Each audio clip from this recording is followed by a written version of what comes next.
Hello, you are welcome to our lecture series on fundamentals of business 2. So in this particular course, our concentration will be more on issues of financial institutions and money generally.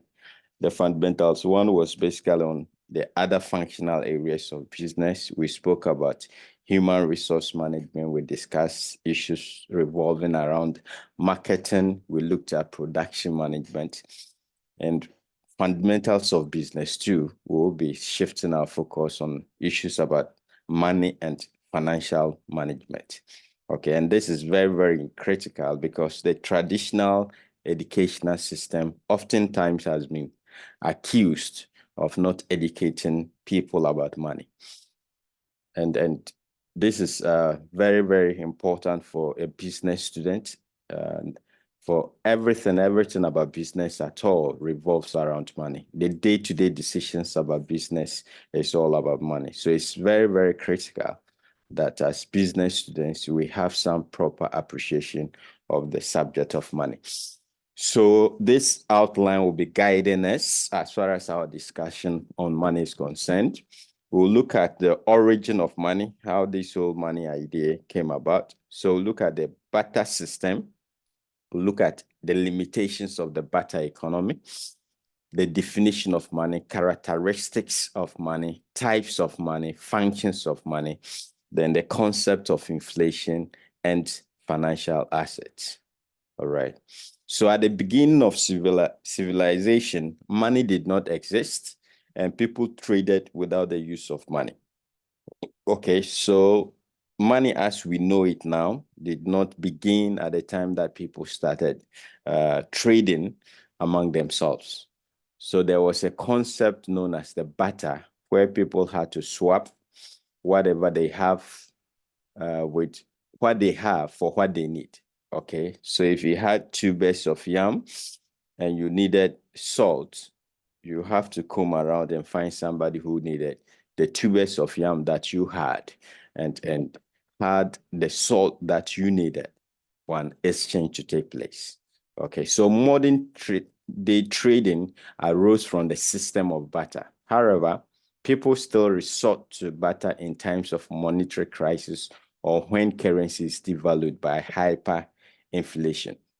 So even though the barter system came during the beginning of civilization, up to date, it is still something that is being practiced across the world, especially during periods of serious economic crisis.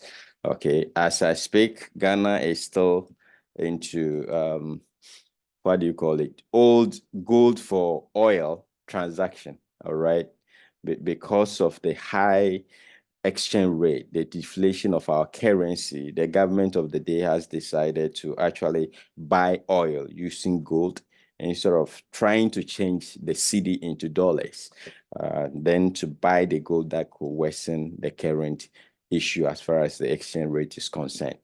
So even though we consider it to be primitive, the barter system is still at work even today. All right. And we must also bear in mind as we discuss the issues about money that you don't necessarily have to use money to get money.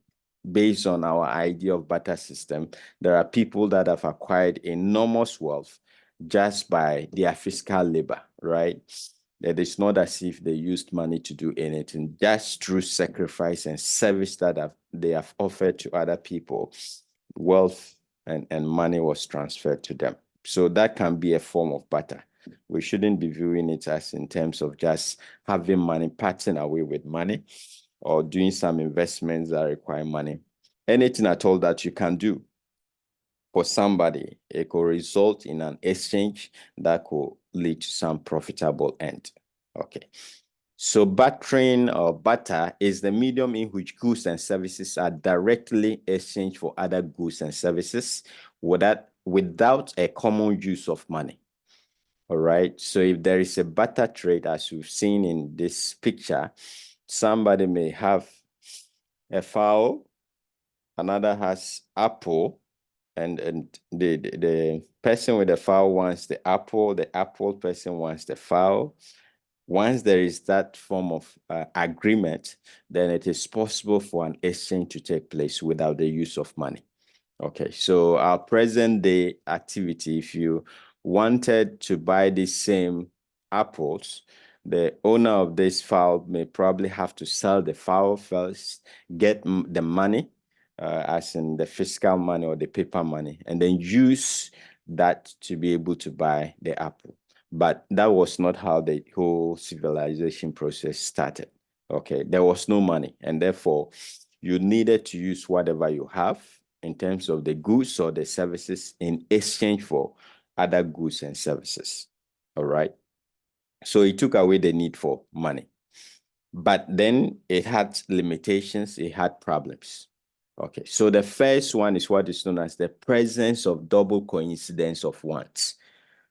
For double coincidence to occur, both parties must have something to offer, and both must require each other's goods at the same time. Otherwise, no deal can occur.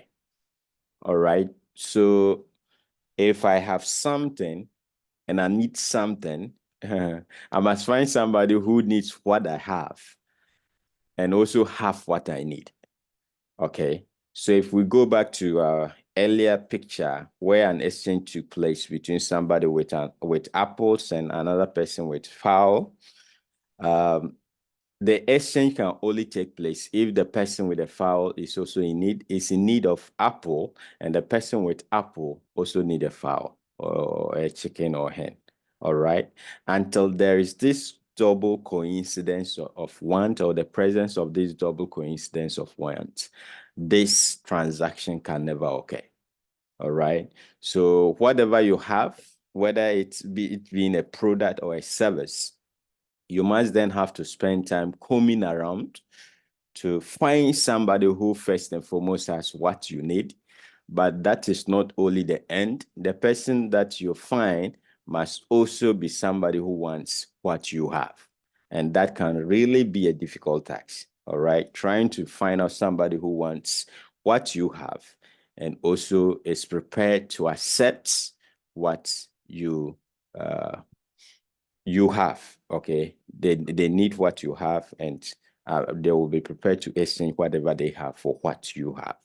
Okay, so that was a critical limitation of the barter system. All the other limitations really will draw from this, the fact that you need to struggle to find people to transact with. Okay, so the next limitation is that it then became difficult for capital formulation. Okay, there was no capital formation. Why? Because there was no incentive. First and foremost, the products or services then used to be very, very perishable. They are extractive or agro-based. All right. So imagine the incentive that one may have in, say, trying to store or save tomatoes. Okay. In a matter of days or months, at most, it's likely to go rotten. And most of the agricultural products were things that you could not keep for a long time. All right. So on this basis, there was no incentive. The main incentive was for people, or priority was for people. Was about current consumption. You produce and then you eat whatever that you have. If there are extra, then you look out for somebody who may need that and probably give you what you also want. So for both parties, there was no incentive to save anything or to accumulate anything in order to have capital formation. So there was no capital formation. As I indicated, the other reason was because of the perishable nature of the products and services that were available at that time. Okay. Then there was the limitation of absence of common measure of value. Okay, so today, if you want to buy something, both you and the seller will have a fair idea of how much the product that you want to buy is worth. All right, so it's easy for you to be able to evaluate and find out that if I want to buy a particular type of phone, the phone should be worth, say, 2,000 Ghana cedis. All right, if I want to buy slippers, given the value of a phone and slippers should cost about, say, 10 Ghana cedis instead of 1,000 Ghana cedis, and so on and so forth. But during the barter system era or economy, it was very, very difficult to estimate the relative value of goods. Okay, so exchange cannot occur unless both parties can assign the same value to different goods which they possess. All right. So both of us must agree that your fowl is worth this number of apples before an exchange can occur. All right. So it became very, very difficult for us to be able to assign relative value or weight to the goods that are held by people. And once we cannot do that, it becomes difficult for an exchange to take place. So you may find somebody who has what you want and probably needs what you have. But the challenge that will come after you've met the person is how both of you can estimate the value of whatever you have.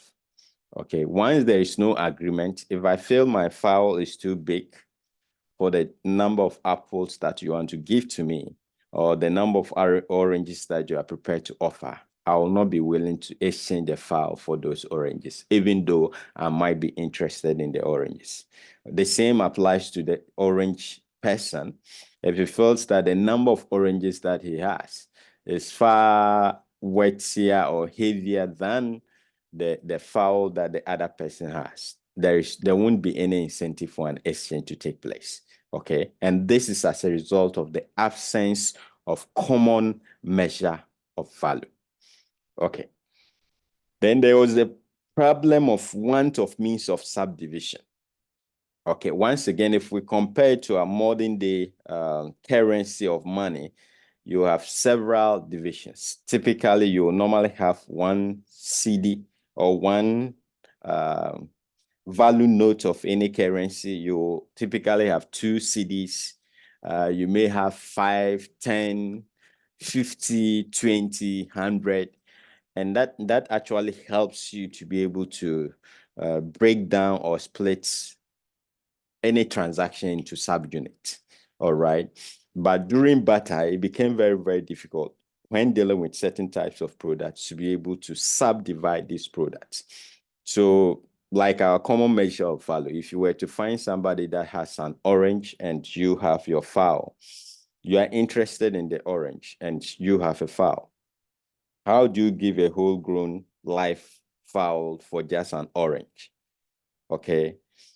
At the same time, what then happens to your fowl if you are actually bent on getting the orange?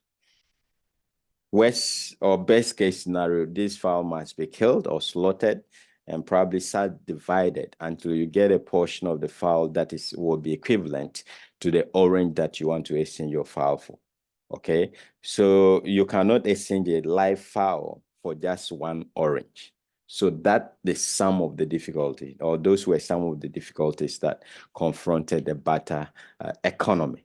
All right, want of means of subdivision. How do I break down my goods or products until I get to the point where my estimation of the worth of the sub products are equivalent to what I want to exchange with the other transacting party? So that was another major difficulty with the barter system or barter economy. Okay. Then there was the issue of difficulty in transfer of wealth. So you remember our point about no capital accumulation. Most of the goods I said were agro-based products. They were extractive, they were perishable. And so you couldn't save, you couldn't accumulate wealth, and you couldn't accumulate capital. So it was very, very difficult to transfer these goods as inheritance from one generation to the other.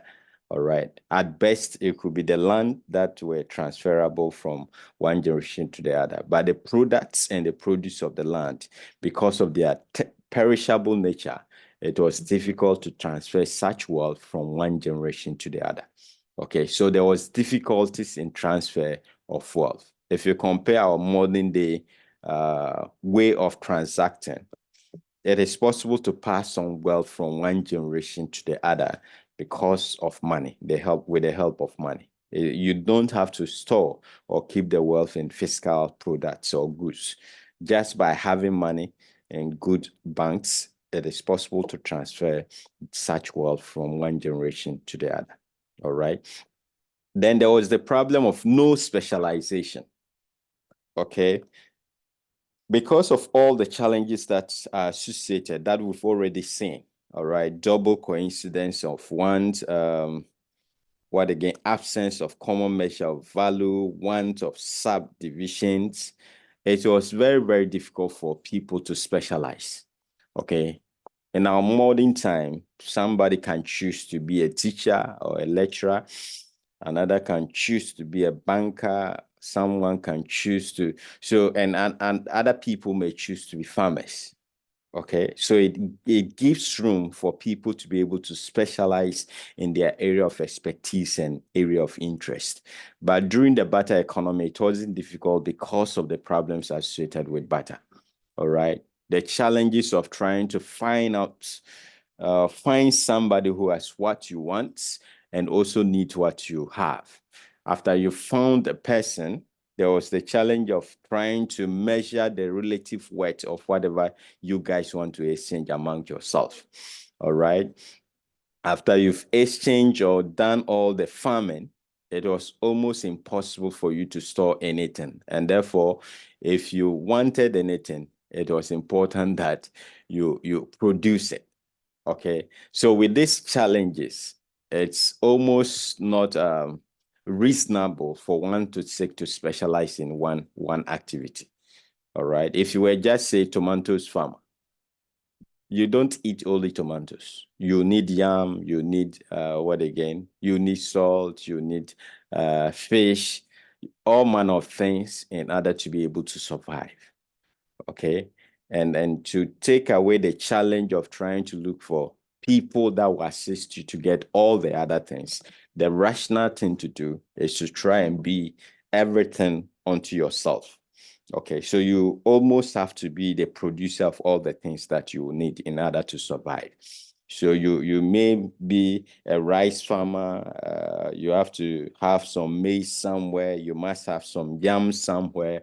Anything at all that can grow on land, it is very, very important that you invest some time into that in order to take away the difficulties that we have already discussed as far as barter system is concerned. Okay. Then there was no budgeting. All right. There was no budgeting. People were unable to forecast the worth of their merchandise with reasonable certainty or to make estimate of future incomes and revenues. All right. So if you are actually in the place of need, your bargaining power is reduced. All right. If you are the person that really need what the other person has, then it becomes very, very difficult to be able to push your way through in terms of what you think the goods or services that you have is worth. And so it's very, very difficult from the onset or on the go to be able to budget and make estimates of the value of whatever you are offering. You have to meet the other party. If you are fortunate and he agrees with you, an exchange takes place. Otherwise, it's almost impossible for an exchange to take place until there is an agreement as to the weight of whatever you hold. And once you can do such estimates, to know how much you spend and how much it's difficult to engage in budgeting. All right. So budgeting was almost impossible under the barter economy. Then closely associated to all that we've said much earlier is time wasting. The time spent in finding trading partner was enormous, and the negotiating process wasted time. So you need to spend a lot of time trying to get people that will be interested in what you have. And as I've indicated much earlier, it is not even enough to have found the person. The huge tax that comes after that is how to negotiate your way through for you guys to agree on the weight of whatever goods that you want to exchange or whatever services that you want to exchange. All right. And finally, just as the point that we explained as no capital formation is related to this, there was difficulty in saving goods. Commodities deteriorate much faster than currency since most goods were perishable. All right. So it was very, very difficult in order to be able to save. Saving the goods and services were difficult, was difficult because you're dealing with very perishable commodities that could not last very long. Okay. So given all these limitations and difficulties associated with the barter system, came the emergence of money. All right. So money came because when civilization started, they found difficulties and challenges with the barter system. Okay, so the money was meant to be an answer or a solution to the barter system. So our subsequent discussions will be looking at money, the definition of money, the characteristics of money, the functions of money, and other things that we have to know about money. So thank you very much for your attention. Today's lecture or discussions is intended to focus largely on the concept of barter system and the challenges associated with the barter system.